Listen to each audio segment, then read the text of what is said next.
ஆண்டவரும் இரட்சகருமாகிய இயேசுவின் நாமத்தில் உங்களை அன்போடு வாழ்த்துகிறேன்.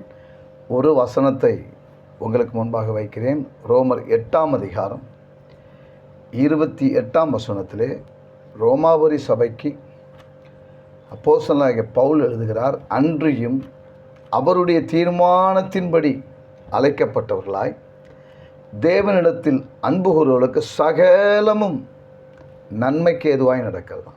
உங்கள் வாழ்க்கையில், என் வாழ்க்கையில் எது நடந்தாலும் தேவ பிள்ளையே அது நன்மைக்கு என்று நான் சொல்லுகிறேன்.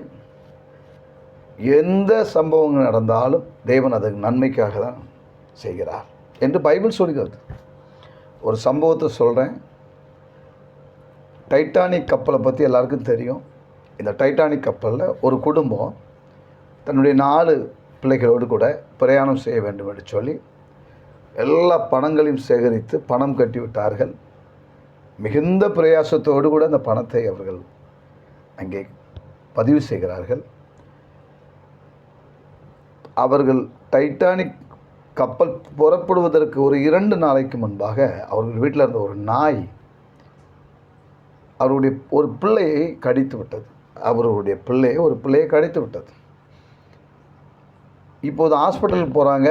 அந்த பிள்ளை உடைய அந்த நாய் கடித்த விஷமானது அதிகமாகி கடைசியாக அவர்கள் அந்த டைட்டானிக் கப்பலில் பிரயாணம் பண்ண முடியவில்லை. மிகுந்த வருத்தம். இந்த நாயால் என் பிரயாணமெல்லாம் போச்சு, என் கனவெல்லாம் போச்சு, என் ஆசையெல்லாம் போச்சு, என்னுடைய எல்லாம் போச்சு என்று அவர்கள் மிகுந்த பாரத்தோடு இருக்கிறாங்க. இப்படி தான் நம்ம நினைக்கிறோம்.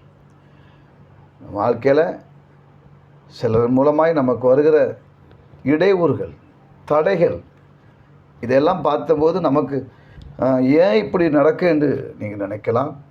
அதல்ல, அவர்கள் பிரயாணப்படுகிற நாட்களிலே டைட்டானிக் கப்பல் கிளம்பிவிட்டது. இப்போது அவர்கள் அதை பார்த்து மிகவும் மனம் சோர்ந்து விட்டார்கள்.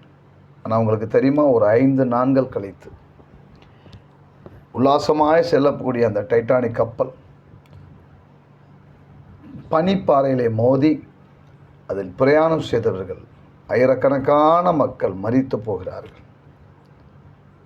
அப்போதுதான் அவர்களுக்கு தெரிந்தது, நம்முடைய வாழ்க்கையில் எது நடந்தாலும் நன்மைக்கு தான் நடக்கிறது என்று சொல்லி. அதுக்கப்புறம் அந்த முதலாளி அந்த நாயை அவ்வளவாய் நேசித்தார். பிரியமானவர்களே, நான் சொல்கிறேன், உங்கள் வாழ்க்கையில் எனக்கு மாத்திரம் ஏன் அப்படி கஷ்டம், எனக்கு மாத்திரம் இப்படி ஏன் பிரச்சனை நடக்குன்னு நினைக்காதங்க. இந்த வார்த்தை உங்களுக்கு தான். ஆமீன். எது நடந்தாலும் கடவுள் உங்களுக்கு நன்மைக்கு எதுவாய் அது என்பதை நீங்கள் விசுவாசிங்கள். யோசேப்பு சொல்லுகிறார், நீங்கள் எனக்கு தீமை செய்தீர்கள், கர்த்தரோ அதை நன்மையாய் மாற்றினார். கர்த்தர் உங்களுக்கு நடக்கிற வந்த எல்லா காரியங்களிலும் நன்மைக்கு எதுவாய் உங்களை நடத்துவார் என்று நான் உங்களை ஆசீர்வதிக்கிறேன். கர்த்தர் உங்களை ஆசீர்வதிப்பார். God bless you. Amen, amen, amen. Thank you.